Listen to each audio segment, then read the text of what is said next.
persecuted but not forsaken. Or say otawon nanso wampon. Abusiafo afe akọ aba beto yembion kota foforo nso aba engoma foforo aba Sara nimdie foforo nso aba maboafo no aye krado yede adusian foforo kra na yede bro sa emre. The whole of this quarter adusian yede bro no was uniting heaven and earth Christ in Philippians and Colossians. And I say woreka osro ni asase abom Christo Colossians and Philippi 4. Sadusian the whole of sa quarter yede ebro. Na answer na no me ntwe hombra sesia.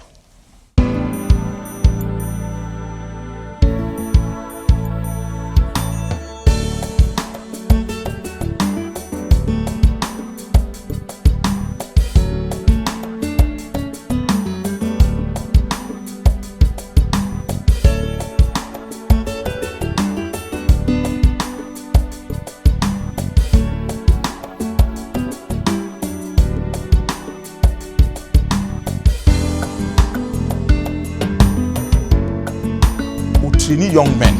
into sharp Onesimus or no share Philemon no more. Now Paul use theological word saints I would say for so be we can see Sylvia once I in our Christian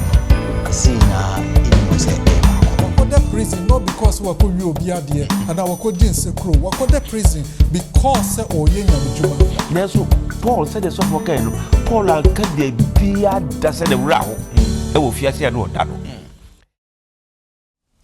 Abusiafo adofo mo ye bema munyina akwaba na afa ye de enchasom konso ede ama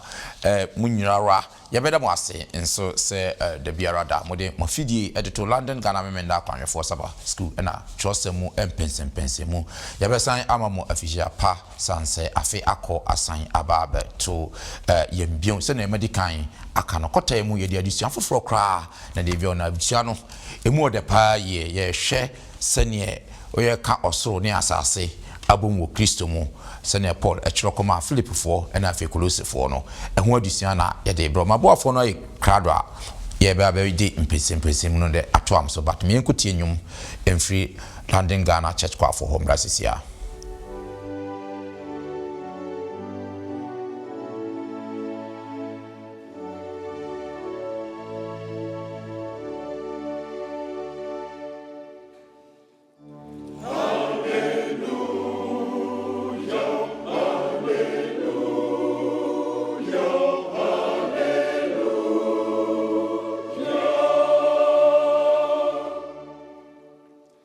Oh,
Yebeda London Ghana and for koi as a numa omode ababetra yen addition anymore a day ma yeno. Ma boa for no aya crowd but answer no ma memfa as a day more ding and for ma 3 ABN Ghana TV and afi Hope TV Ghana. Sajma kuo mieni ena afasa juma edi etre ma ewiase na nyinara mo bia timinya sa adisia we se ye ya se na de bia ye ka no yankrankra no afa TV adwuma de ato mo so na de omo ya ne se omo bo onyankopon asem hu dawro de kire adasama nyina ne santi no ya hu sikasem ta ye de nkakrankra na yi ntobo akakra de bo sa adwuma kumini mo mo de di omo dwuma se wo tie no wo hwe wo any of the channels na esro se kakra bia obetumi no obo se one number de mfoni na fa na frɛ obi beje oso na wonso watimi de wo mo akakra e de abo mo na afenso me kan form say this is the first time na wutie e wo YouTube or na won subscribe to your channel na subscribe to your channel no we are now say what won say amia do man so e kire say yes video ya won sa ebeka ana say won sa ka na won so awoso akwa obi wie ne sadia ene na sene mekae no me waboafo so no ko ha se omo beboa na afiwe ye hyase no omo de ahyase wo sa addition aye nyo ba besun me de mo somfo Bismarck mensa ene yeho adom me wo Foster Twum eka me ho e wa say Foster mo akwaba mo official panso great me da wase pass last quarter mode mo ho hye mo this quarter so mode mo ho hye mo onyankopon enhira pa great me call manimu a elder Dr. Alex Collins afanso ene etro eda yemo akwaba yemo official panso great me da wase say last quarter anymore ne dis adwuma this quarter so mo Sabbath ni mo entwa so onyankopon enhira mo pa na afi me call manimu a elder Kwabena Akoko kire Ada yemo akwaba great me da sepa finso mo official panso great enche bia na ne ka introduce audition back no say afia akwaba beti be utiwani abeka say 2 weeks ni but afepa na asa 360 days na akwaba asaba beti da so team komu yes na ehia say dia asada e de match dia ampo me da mo se mo asaba se yemfa addition enfambre yen atiefo me ko manimu a pastor Jafet obichi amankwa nso na ete etro no pastor yemo akwaba ena vem so yemo official panso eda se pastor schedules doors pa ye but afiwe abase ye ne mfa Sabbath school mfa nhyase pastor yemo akwaba na afin so ye do ase pa great mi wie ne sadia na afi de ani ebehwe video mu ase but before them I fast die mu odin pamfama pastor Samuel because for the past 4 weeks na mini hono pastor Samuel in fact of fitting into the shoes very well me tie se you see conduct edition se you see AGG edi edition anim na me ankasa manage babia na me wo biara nte pastor babia wo bia no me do ase pa se wadi sa adwuma asono no onyankopon enhyira abusiafo nyina great and na ye be hwe se na medical aka no quarter foforo afi foforo book foforo nimdie foforo nchase ne nimdie foforo na ye ba be hwe no sa quarter mu no o say uniting heaven and earth Christ in Philippians and Colossians ka osro ni asase abom Kristo wo Philippi 4 and afi Colossi 4 but this week na nkasa no topic no was persecuted but not forsaken and as what one nanso wampo yenhwe before then ye be wura yen addition no yenhwe the background and as yenhwe the whole of this quarter no ne ye pese yesua ebia na before then no ma me yemompae na fe yenhwe briefly the overview of the whole of this quarter and sana ya share this week edition no mamema doc emo empire ochechefo penyi yabawanim yesrebe brace beka ho na boy ma honhom hye ma ewa edition mu yesrebe bre adofo nyina omotie nyina nso hye wonsa wo biebie wasem wa kire yi yesrese ma ya hoden a yebetim etu anamo egina wasem so yebisa bwe ewa yerade ene agenkwa Yesu din mu amen. Great. Ya tonsa frɛ twedi ampon yankopon no abetra ye mfimfim ha sedia. Ene na comfortably no ye betimi de ye ti anu adusua enumo. Na ye hwɛ briefly adusua no the overview ana say ne adusua ni nyina gina so for this quarter ya. O say ye ka osoro ne asase abom. Sa o ka osoro ne asase abom enye adwuma ketwa. Minim ebia na why adwuma bi a wa consider say adwuma na eden pa yie but obebisa say de ne ma say adwuma na ye den adwuma no ne ne ahwehwe free mu ne ma na ye den wankasa usuba na wodi ko mu ne ma na ye den emra ye de ma adwuma no ne ma na ye den ana say kutua na no so wa adwuma no ne ma na ye den ana say ede ben ene ma adwuma na ye den the same way yes Christo so de adwuma bi a na emu odin pa so ede ma asuafo no abra oba beko asoro no ose monko wiase afana nyina na monko ye amama mufo no masuafo na de obeji adi no mummo nasu enhye oba aja oba ene hon konkon edi mu sa adwuma so no ya Yesu Kristo nso esa de bon Paul se Paul nso enko amama mufo na afi onko bia amama mufo nani emfiri esuma no omwo mu no onfre mu no omma ehan mu na onyi omu mfiri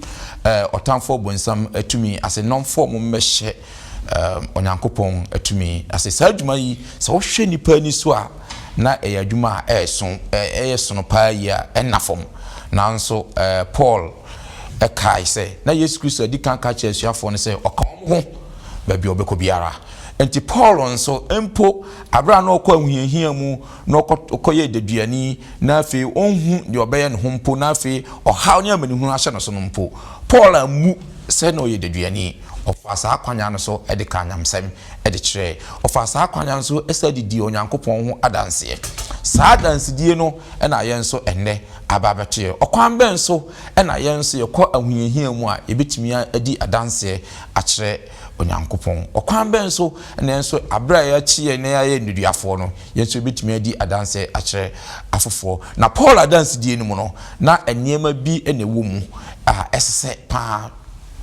ngoma otro de koma Philippi fo ena afi ngoma otro de koma Kolose fo no ye ngoma bi a ehunya pa se yebesua ehon nsem se asesasem bebre ena wo mu ne etosumienu sa ngoma mienu so eda Yesu Kristo adi wo niema nkwa mienu so baako oche Yesu Kristo se oyo nipa ba ne etosumienu oche se Yesu Kristo eyo onyankopon ba na okwan ben so ena saade we eda Yesu Kristo su we nyina di na Yesu Kristo yo nipa ba na oyo onyankopon ba no okwan ben so na ofa so na otwen wo soro ene asase ebo mu ehu adisua na ye ba besua na nso ya hwe okwan ya befa so na ye nso yetimi anya adisua so no edi afrim abra ye nso yedi Yesu Kristo anaso onyankopon achi ende ewiasme na adisua dikan no was persecuted but not forsaken watawon nanso wampo won yenka abosam no ye befa free Philippians chapter 4 verse 4 say first why crowd yen Philippians chapter 4 verse 4 entera jasem se mama moni nye eradi mu da beka no bio se mama moni nye amen good so hwe ni animu asem za o se kwanhweni pastor bi ya chi ni kotu afiase 2 years in fact initially no ehana pa ye but actually no eno hu se sa na nyankopon ba bia o ka so nkoye ne pastorship no prison ho because abra prisoners na ehun se woye pastor no omo ma ne ka nyamsem na ne nyamsem ka no otimi esakra prisoners ne bebre wo hono na ohwedwumade odi no ho ahun se ne frɛ na nkasa no na ewo prison in fact Paul nso ngoma otro de koma Philippi for na fi otro de koma Kolose for ni ano no so at the prison the whole of this week no ye ba be Paul the circumstances are no wo mu na what the trust ha enwa we na nso ye de yenso atoto ye ho ehun de yenso ye bitimi asua e de afronti medical ashase afri pastor Jaffet ho ne adusua na edikan no edikan ashase afri pastor o say Paul the prisoner of Jesus Christ and say Paul Jesus Christo did you any but young kai akinkan sembi Ephesians chapter 3 verse 1 and afi Philemon verse 1 because Philemon book no ye ba ko penti no Ephesians chapter 3 verse 1 na afi Philemon 1 no na nti awurade say yenti na me Paul me Kristo Yesu de duane ma mu amanama mufo amen amen 1 Philemon 1 Paul Kristo Yesu de duane ne onua Timoteo de koma Philemon yen dofo ne yen yonko jumayeni amen amen Pastor Jeff mimbisa wo sasem yi etesen se wo hwe Paul a na oye Kristo de duani na base no etesen yo bishafo yede akopase addition de gidisi yebeko ebewie Philippians and Colossians no ebehu se na nkopon ewo jumedie so kuma na Philippians women a yeka ho asem yi ya nwoma se de wadi kan aka no nwoma ya throw prison Paul kan nwoma enum Paul throw prison ho ya Philippian nwoma no Colossians, Ephesians, Philemon in the chain no Paul assigned 2 Timothy eka ho eno nti Paul nyuma yemu no o throw letters fi prison enum interesting won say obi kode afiase a ayotumi nya akonya twro abusuafo eno na metie bibisa wo radio so enti Paul so nya akonya otwobe no no oni de no twro ye no o de koma nsafoa na oni wonya twaka bi eno nti ena ekoba ne sa no na ebi kura bisa se na Paul no kura na efiase na okodae no ekuro bensoa ebinom se Ephesus ebinom se Caesarea nanso hwemu pa Ephesus de Paul and efiase wo ho na Caesarea ye Roman for assassins pa na okoda na efiase no eninti no Paul efiase da no na Roman assassins so na asempisa ne se aden na Paul ebe frɛ no ho se oye Yesu Kristo de duani Paul ye obi a sebio na dwumudo na Paul so hwe ne ntro na na otade toto ne ekoso ewo ya brabo mu Paul nim se efiase da no otumra na oye bone a ne ade okoto efiase na moma ntwi adwen kakra ensi Petro mu edikan etire enan chichemu edu enum 1 Peter 4 verse 15 Peter ka say na momma momu bi ehunu amane se owudifo ana owifo ana odibonefo ana osempefo ebi enum nsemu anunti no Peter kura nim say yenmu bi nya amane esan say yefum yakoya nyama bi ehun ya nti Paul nim say efiase na oda no ebinum ebe kira ase say waye boni bi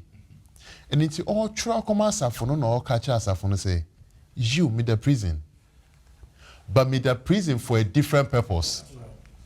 nienti a me the prison this time they say Yesu Kristo asem kanti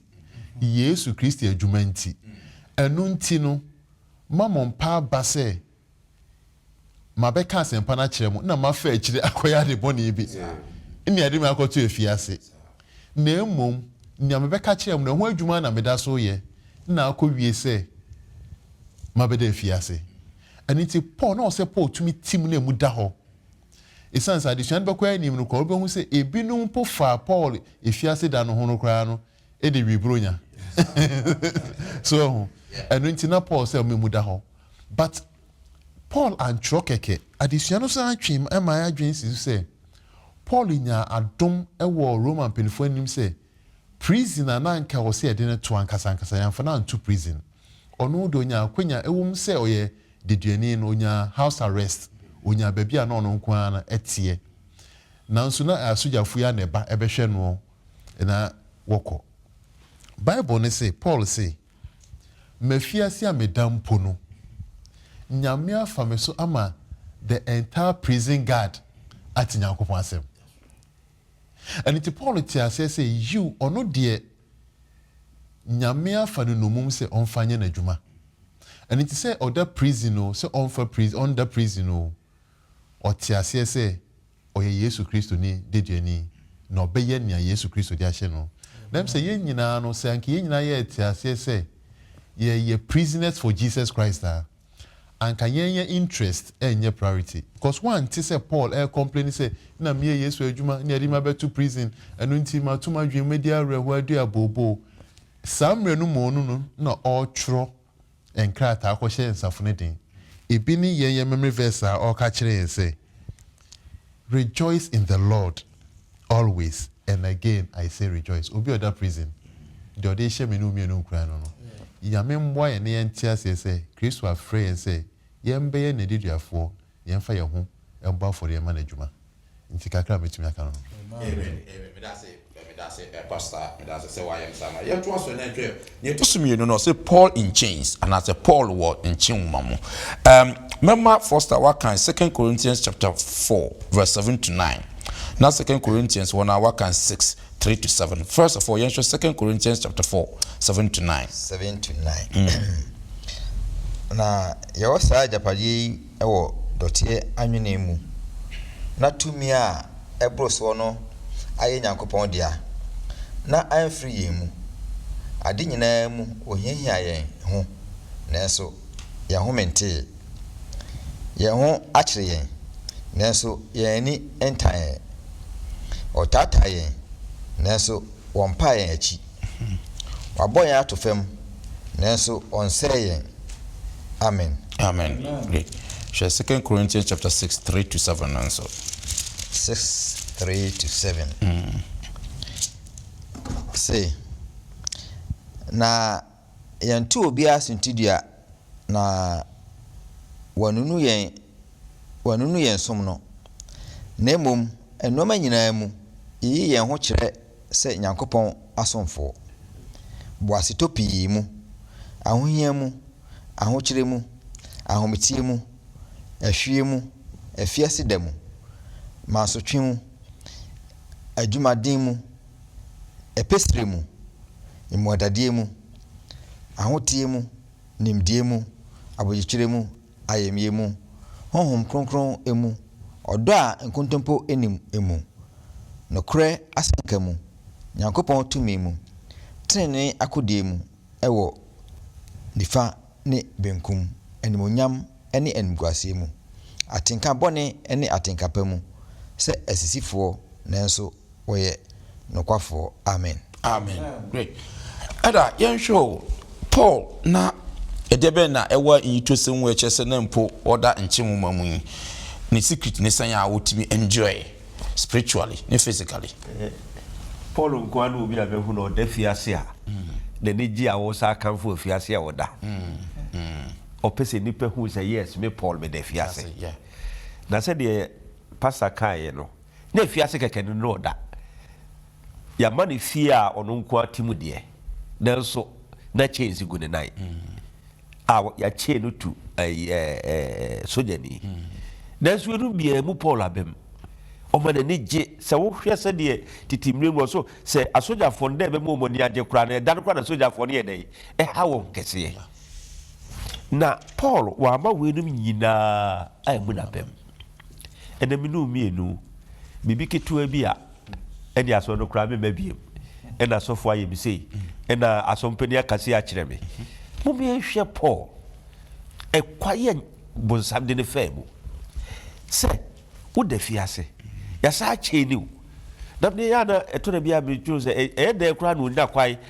dictate sa letters no se letters nyina na nkrofo na kiroma no aho kire ye owo mu yi nanso Paul said the software kind no Paul and can be bia dase ne wura ho e wo fiase ya no oda no edinti o say yes ye de mi ato fiase ya chechire mi abo soja ni nsa nanso ma we mu mabem we ye asemu a esem no mienu ye hye ne nso pa na ye kokonka de besi wo ya kwa mu bia wo say wo carry Yesu Kristo ni padua no e wo no ni padua mu. That's right. Say empire ni bo Yesu Kristo no wo hwe se na esi Yesu Kristo no a de ede ya no bu se ya de ketua bi ɛdi nti wɔde ne ho sɛ me so me nipadua mu no Yesu Kristo de ɔfɛ no me so mɛdɛ mɛfɛ mu bi ɛna afei wɔ se adeɛ saa hyɛ ne den koraa ma no konkɔn kae ɛne daa nkwa na Yesu Kristo ahyɛ yɛn ho bɔ no sɛ menu mmienu asase so saa berɛ ɛwɔ yi yɛkɔ tebea mu yɛfa biribi mu fiase da yareɛ mu die mu no yɛnka ho sɛ there's a brighter future. That's right. Yɛnyame no ɔka yɛn ho ɔhyɛ yɛn den ɔbɔ yɛn ho ban ɛfiri adeɛ nyinaa mu ɛnti sɛ yɛma nsɛm a waka no wɔ Korintia 2 Corinthians 4:7-12 no ɛkyekye yɛn wurɛde a na baabi a ɔka yɛn koraa sɛ wɔ sɛ yɛ kɔmɛnde yɛn ho ɛwɔ saa nneɛma yi ho adan na yɛgu w'ani mu ase yɛbɔ mpire yɛyɛ wo sɛ wo sɛ mɛsa kɔmɛnde me ho sɛ yes meyɛ Kristo kyini ne mene mmienu yɛbɛtumi ayɛ saa enti nnɛ anyansom a yɛsom no ɛsɛ yɛnya experience kɛseɛ paa ɛno nti na ɔsɛ ɔsoro ne asase aka atwe abɛn ɛno nti no ɔde wie kura no Paul sɛ adeɛ ɛhyɛ ne nkura yɛ mmienu pɛ deɛ di kan ne onyame asɛm the word of God Paul wantoto onyame asɛm ase da ɛtu hwɛ wɔ mɔ ɔtɔ yi nneɛma kɔma ɔmo nyinaa sɛ na ɔsɔfoɔ kan no baabie no ahu sɛ Paul sɛ mewura ho meedi awerɛhoɔ tɔ da bi korɔ sɛ moma mo ani nye ɛna ɔkaeɛ no moma mo ani nye wɔ Yesu mu ɛfiri sɛ yɛbrɛ no to ɔnyɛ dɛn ɛntwa kwa ɛnti sɛ yɛfa onyame asɛm no ɛde yɛ daadaa aduane ne yɛ asetena mu abrɛ mu dansefoɔ a menua bibia no a ɛbɛgye yɛ abasɛɛ mu deɛ ɛtɔ so mmienu sɛ ɔma ho kɔ ama onyame ho nkronkron no so yɛ dɛn ɛfa ne koma ne n'adwene nyinaa so onyame ho nkronkron fa wo a bibia ne hɔ nom a obi yɛ wo a ɛbɛpusu wɔ ɛfiri sɛ honhom no awo foforɔ honhom no amo ahoɔden wama wo nyansa ɔma wo soro nimdeɛ no a baabi ɔde ka ma ne yɛ me dɛ paa ɔde twa toɔ no a me so mede wie no ɛne deɛ wɔkaa no wɔ ayi sɛ 2 Corinthians 6 ɛhɔ ɛkɔ no wɔ sɛ ahotie mu adwene mu long suffering abogyekyerɛ mu kyɛ sɛ ɛnneɛma bebree mu no Paul sɛ megyina pintii ɛfiri sɛ menim deɛ magye no adie ɛnti wɔama afiase da ammu na bɛm wɔama kyei mu na bɛm ɔfaa onyame asɛm ɔma ahonkronkron no wɔ no foforɔ ɛfiri sɛ wɔnim sɛ daakye obɛnya nkɔ a ɛne awieɛ amen medase great medam ase pastor ne elder modi kan ama ya abase. Now let me get you into the main issue now ma me call doc so Paul oyɛ dɛ no copy Philippi ho asɛm te sɛn any abesmak medase osofo ne adakyerɛ nso nyame nhyira mo how ma hyɛ adusuana ase no me de be free baby a omo ewie no ohwɛ deɛ so pɛsɛ ohu deɛ nti a kwan a Paul fa so opie Philippi Acts of the Apostles chapter 16 a beautiful story a church reading in Paul called missionary journeys. Now the second missionary journeys no omo call Asia. Enti one Salas some young men or kwan so to Timothy ni other people ni omo kono. Now omo preachy efa Asia area or efa Greece no Cyprus those areas so I a friend say Asia Minor. Now see na ena they felt like say Hong Kong catch from say there be me wo baby a me wo adwuma mamo enti baby a madru mo fan stop ho ya na me be direct mo me be redirect mo na anajo ena Paul nya vision no hu say branch bi e friend no say ne sada ne say yem say Paul bra crowe so na be boy cro ban a o se cro no e friend Macedonia bra hana be boy enti o sore no say ohun say onyame na e friend say omonko Macedonia na omujai baby o madru Asia ho a de no mo turn straight to Macedonia. Now Macedonia no na at that time no the big one of the we city so pa the Cropon so any Philippi no nti ho no mpie na omo pie so na omo koto maami bi e friend Lydia no oginyamedi but na onye Kristo ni nti Paul kan nyame asem kire no one na busuafo nyina obo masu na omo guso tewa omo ene kromfo no di nkomo no Bible say one day Paul ne ne team no omo na omo akobɔ mpaye wi omo kɔ na beba wa bi wo krom ho a na honhom bɔne wɔ no so. That's right. Na ne masters no omo use no e dey generate money fi say sa honhom na wɔ no so na team ma otim ka manfo future no ene oye nkonya na omo nya sika enti Paul ne nkɔfo na mo na beba we start ye nkɔfo na omo ekɔ no omo ye nyame ma omo ye nyame ma na odi Paul no machi enti eto aso saa na Paul dan ani na o se me rebuke spirit na ewo mu a ema wo ye ade wo ye adwuma enya no se emfiri wo mu na wo ne wo ho na onyame asem se o ka saa na ho na hohombone no firi ababa wanum ema ode no ho na se obi aye possess na enkasese ho atona say you expect so obi ani beji. That's right. But in this case no rather the how bromo if it's a master na no de abeba wan ye adwuma no say the source of income aye dry. That's right. And ti do me so mo report so Paul and Silas ne omo ne omo nam no ema kromo mpanyimfo na the whole kromofo nyina sorry say Paul ne nkofo no omo de nkyerɛkyerɛ bi ba krom ho a ene omo nkyerɛkyerɛ no ebo abura enti the answer yɛhwe Paul no yɛhwe omo ne yɛde omo kɔto afiase na Bible kyerɛ say okase on form onto the inner part of the prison say be ya omo emftimu free na so odofo nya kwan a kan the whole book of Acts of the Apostles chapter 16 fi say the pa o say yɛde omo to ho no edura na jono at midnight na Bible no tone na change say at midnight nipa de o to afiase a you expect say enka rahudie say ne sofo kan yi wakoda prison not because wakowi obi ade and wakodi nsekro wakoda prison because say oye nyamedwuma prisoner of the Lord and adwona anka bi ombedi areho no onyame asem say they started singing hymns no moto nyoma bompaye nti afiasefo wo ho nyina ete say omo to nyoma omani age na etache omo adeche ye jail for no buy no mo just say Paul ni Silas no eye we say omo dwane na o se da bi ye wo ha omo tiase se da bi ye nwane ye all night ni ye the whole night ye convention wo ha na onyame asem se nam so ema jail no one na busuafo nyina so eye converted odofo adusia ye suan say you can say obi the prisoner prison eye baby a enyo comfort zone down one say onyankopon ma gospel commission e Matthew 28:18 to 20 no o say yemfa nyame asem nko wiase afana nyina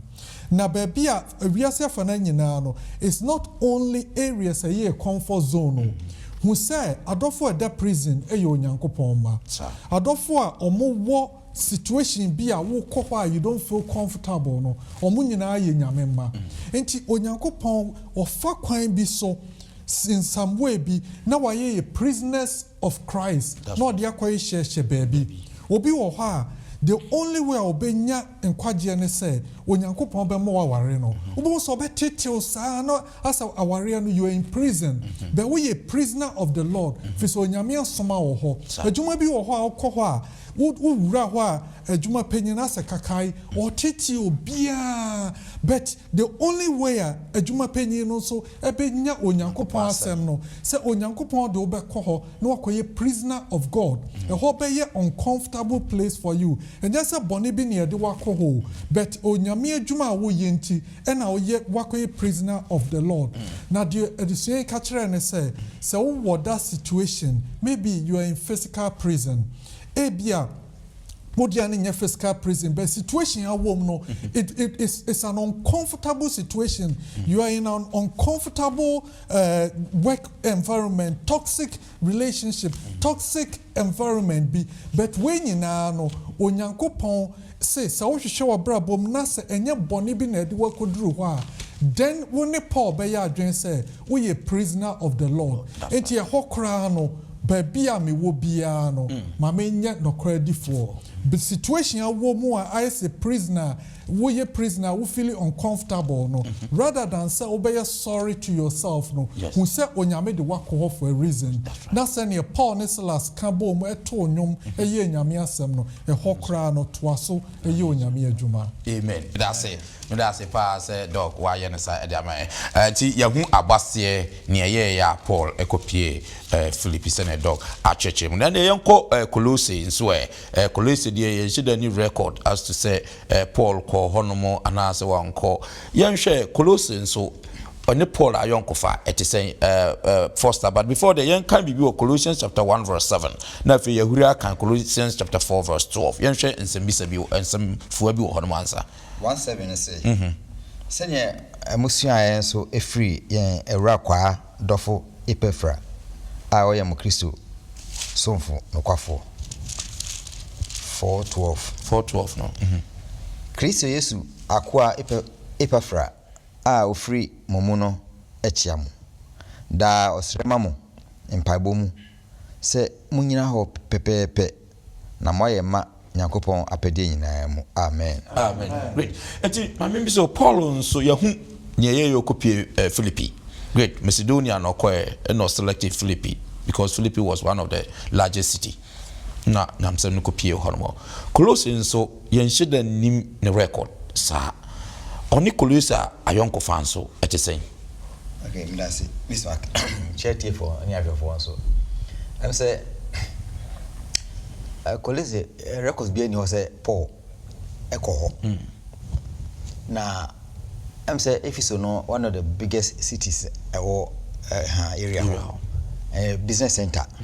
Nti Paul kanyam sem ho. Nti amanfo bebre ba. To bia betibia Paul de onim say safo na sakra. Omokwa asem na omafanti no. Omoso edako establish asori. Nti mu ana sa ipefrai.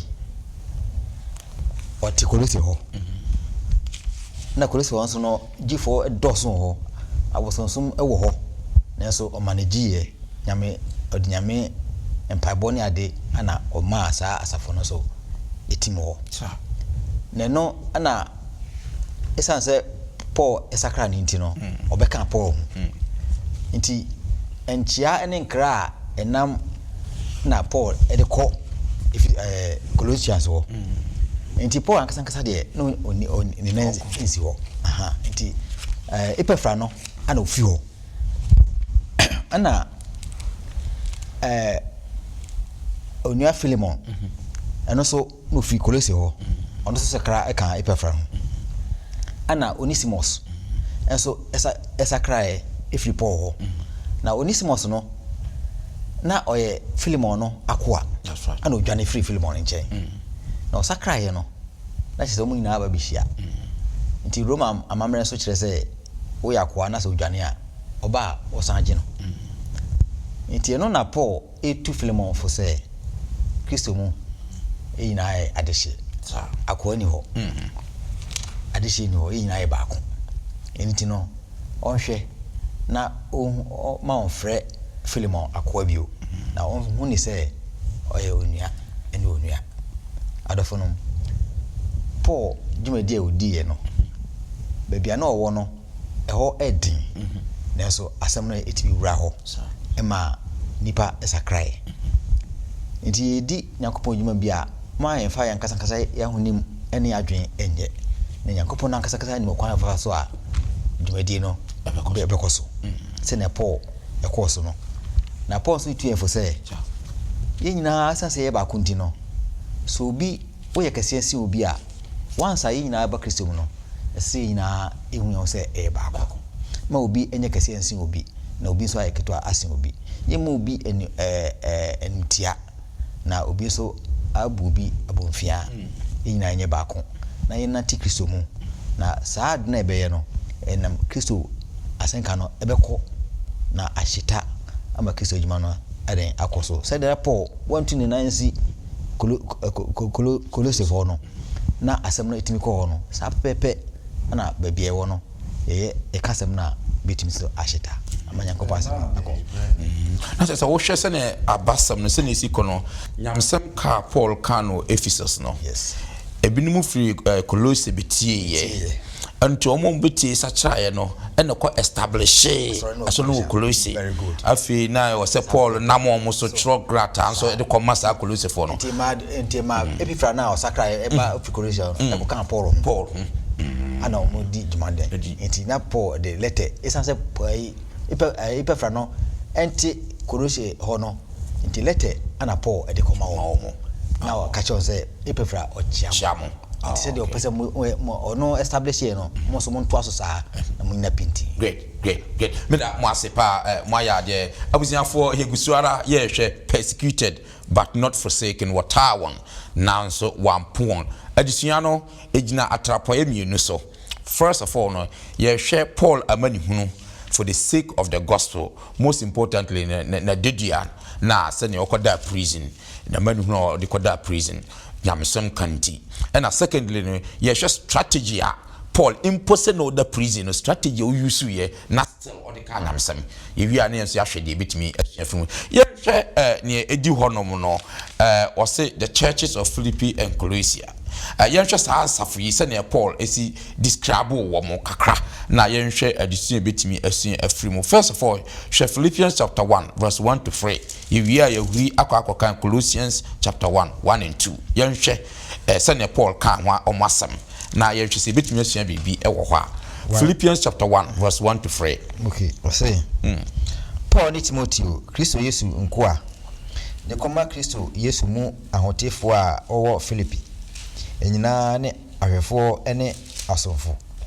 adom ne asomdwe a efri yen agya nyankopon ene Awurade Yesu Kristo enkamo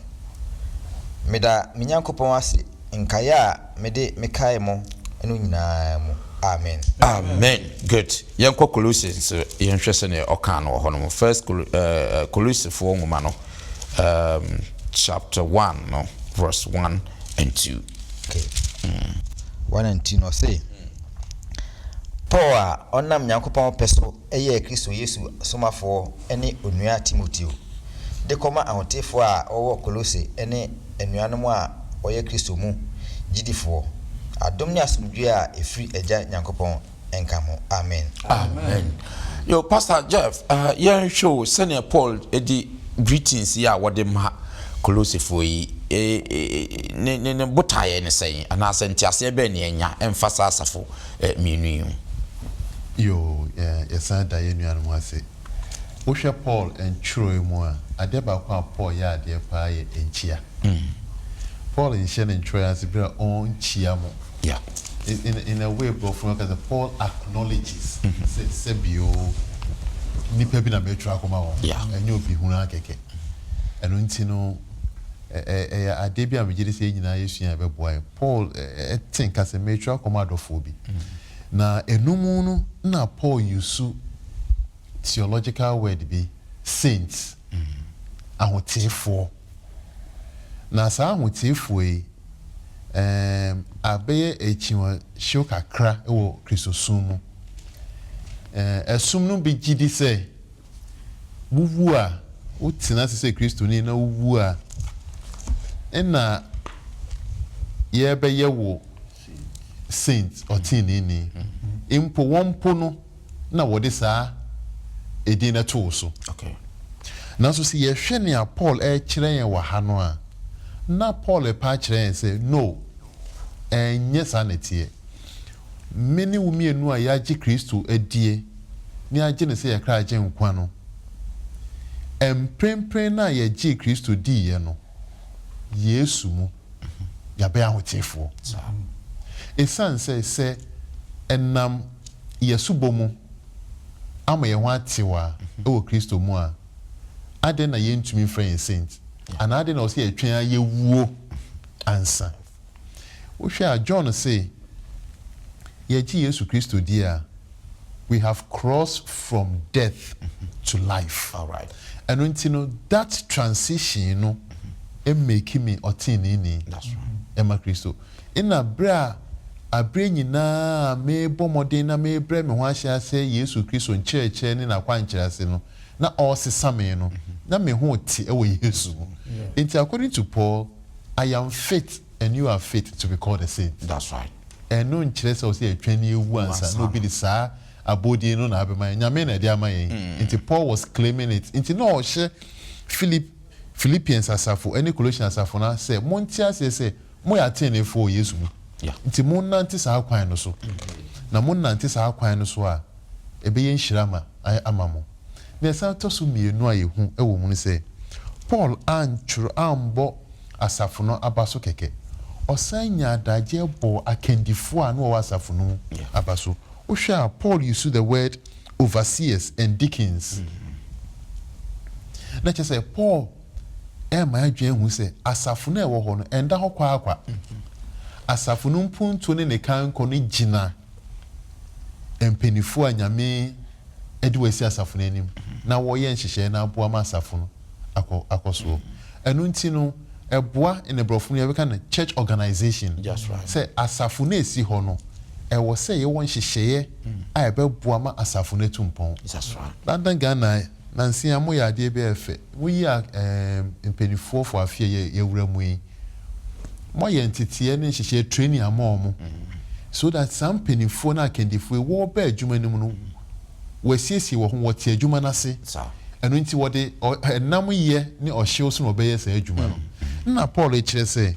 saa kendifo yi so a adwuma yi si wɔ nan so yi so mebɔ aba so ɛsiane sɛ mehu adwuma a wɔyɔ na memeda akwanhwɛfo asafo yɛ gye church organization di. That's right. Ebinom wɔ ha wɔ ho deɛ nanso yɛn no yɛahwɛ kyerɛsɛm mu ahu sɛ kyerɛsɛm mu no church organization boaeɛ. Acts chapter 6 berɛ aduane ho asɛm baeɛ no Peter kan sɛ no yeah, the Ebeha, you say you could fulfill this also when you have that is leadership. That's right. Oko Acts chapter 11, the same, you know, after you could do Acts chapter 15, bra Paul Nankasa Kurenya Assembly, Jerusalem Council share, and Omoko, and say James and I know Titania, no Tinakunium. It's a church organization, a idea boa, na atinitini, na fe ama a Jumana Koso, and untino, Pauli, Nema Mienu di, a was letter introductory letter called Chokoma Philippian say Montia say e wo mu se me de fiase ba me san mama hu se mompo na mo wa chire to no mo so mu ya de hye mo ye saint wo nyame mu ina momboa ne mpenifo so a yeyi mu mo di asafo ne so ene omonya adwuma esan say they are standing in the place of God na wo boa ma asafo na koso nti me gidi say ya ye wa asafo no mu nyina no ye de kan ti ye ho ase say ye nyankopon atenefo anase saints ye mindset ebesesa sene ye hu akandifo wa asafo no de ni asafo akandifo no be ye adwuma abom ama Yesu adwuma akoso ye mpo de ndan fiase Paul de fiase po no kan fo asafo penifo yo ene ye de na chese ye ni excuse ye de anse be bo na adwuma akoso. Amen. Pastor, so I say now yembra fie na nhwe ne Yesu yi nyina no enhye da nya Paul asem ene epese yesua because Paul wa be ye ne de call. Now yemfambra yensu we are facing similar challenges. We may not necessarily be in prisons, but or how corona na yensu from or how emma sabe trust am kra untimi mfa bi se wo kan yanye den na ne yenso yetimi ayese Paul abra ye face challenges is still ye betimi ama challenges na enkuntia ye na so be ye nyankopon adwuma e wo challenges a ye face mu me share say perifo say area say your way say opa bantemo a you never win Yesu kra kan say nia obekwan akodo awie no na obenya nkwa abotire Paul so ka kire yen e Timothy homa no 3:9 no chemu dunsun say ono wako okupa no awie eno nti no yen ya hawa ye wo mu na onye o se nyina yete ase se eyo okun na ewo mu enye mre but okun kodu awie ya nkunimdie wo ho eno nti me dey say make can say in response to your question make can say my empaba enye ye nyame so kan say be mre na emomu no akokodro ni nsiye no na beboa mankunimdie aba me gidi say me penifo eso di beka ho yo see a brother me fra Abraham. That was the dark days. Abraham he didn't know what the life I will believe would be entail. no aso se sorry nako yetimi hu pitfalls ne kwai ne ma bebre ba na kwa mu a wotimi gira wogidie mu anda ye body dia na chese obia enite enti se yinim de da ye ni so a one thing is Abraham no nim de da ni so na wo ko blindly eso na nyame a wafro no ka no honji wansu ye nenu Yesu abewu agi Abraham betwa kwa na ma Yesu e de kra ne nipadua nyina beto ma ahye ye nkom bi gidi se de ba Paul wonya nkranche paadi trefi ase no eni ni da so a na wo homa no amen that's many abes mark see your Bible more send your kai no this is not the first time nipa bebre wo is recorded in Bible mo ko ahohia mu mo ye nyame adwuma then so om de om to nyame so no onyankopon ebo mo emom ye nkunimdifo ochro this quarter's lesson or the quotation biaba our introduction is just beautiful or say Jesus gives us humanly impossible tasks so we rely on him rather than ourselves to accomplish them. That's right. But for the entire nyamejuma sometimes neman bi wo ho it look like humanly nipa untimu fo ho den ya say that is the nature of the work. Ejuma nyame dia maye no enye nipa ejuma eye onyame ejuma enti onyankopon ye no sa sebe ya obehu say wo out of one no there's no way obetuma ye ejuma no sebe ya de bia do hu betu nyame so yenhwe omo wo Bible mo omo de omo tu nyame so no nyame ebmo ye nkunimdifo ne yenso yensua sa jo me da se dog ya nti emse asamba kwa na ye nyina yeka se de homo nyango nyame so Paul ode no tu nyame so nti nkai wasem no wasem mo ninje na mekane bi wasem mo ninje ade nyina nti in all situation no o hwe problem na o mu na mse o beko down nti wo de ho tunya kopon so a eno ne be hye odin se de Paul de no tunya me so hye ne den no sa be na se ye na aboyen e ko ayekun yo madam ase moya de abusafo ebeda mo so mo ase now 4 important strategies are Paul adapted you know you say be adapted now so you dey start aka ye nyankopon asem. First of all no Paul strategy abra no da edudia na say wo ye prisoner nyamsem kamu ne na yina no na edikan no o say Paul o select important cities nso ko Macedonia no share no Philippi eye kru kese pa honom na mekanyamsem na menya connections once asem no nya dua no Philippi pe ene nkrase no obi abefa Philippi na odeko the same thing na oye wo Corinth the same thing Ephesus one of the greatest largest city the Roman Empire enti okodua nyamsem no Ephesus honom na Colossus Epiphras no mo ete asem no de Colossia enti Paul the strategy back no or identify or select very important cities biaya no adua asem no ho where strategy number 1. Strategy number 2 o train young men into sha Onesimus ono ahwe Philemon no mo na ahwe Epiphras no mo o train young men because onim say na ho di ntimi nkita asem no saa nkoni na beduru ba bi kwa bi na oda prison obeden nti oya be o se misuma Timothy amoabo misuma Onesimus moabo misuma we o nti o train young men se na be ya oya na afen so the third strategy or start for Jew no for no mo se na Nyankopon kai no o se mo koka asem na mo start wo Judea ansana mo free ho no e de akọ na fe ne final strategy no e communication wanja communication danti onim se nkitawudie ya de hia pa enti owo afiase nyina na otro letters mfa okwan bi obefa so a woni ma communicate no because okati communication pe asore no basa ye ba mu a omuhu ba bi omudi omuti pepempem ti o maintain constant communication enti sa strategy 4 we na Paul dey my we say decision we mu say yenso ye plan ye nyamsem a yenye na sa na ebeboa ye ma asempa no atimi atre akọ we say afana nyinara. This is the first lesson, the introductory lesson I dey abro was quarter yimu ye komu no in fact adisiane de pa ye se na mo di mo hye last quarter no sana this quarter so momfa mo ho hye mu onyankopon enhira mo se de biara mo ne yen yes adisian yi katoni say nafe yemfa addition embra na we instead foster nafe foster insha so my era wasenya metumfo adesua ahyase omehu sene Paul de no to so ekon nyinaa mu afiase da nyinaa mu so de no to so a odin kunim ewini akra ema Awurade mu yemo Sara waye ne de ko enti kan ho ye ka ene ne etie nyinara na yentumi so yeni wana mo achi na boan amietimi agye biase nyina so ahye odin no munyam eda wase eyi wa kan fu din ewo Yesu din mu nti amen.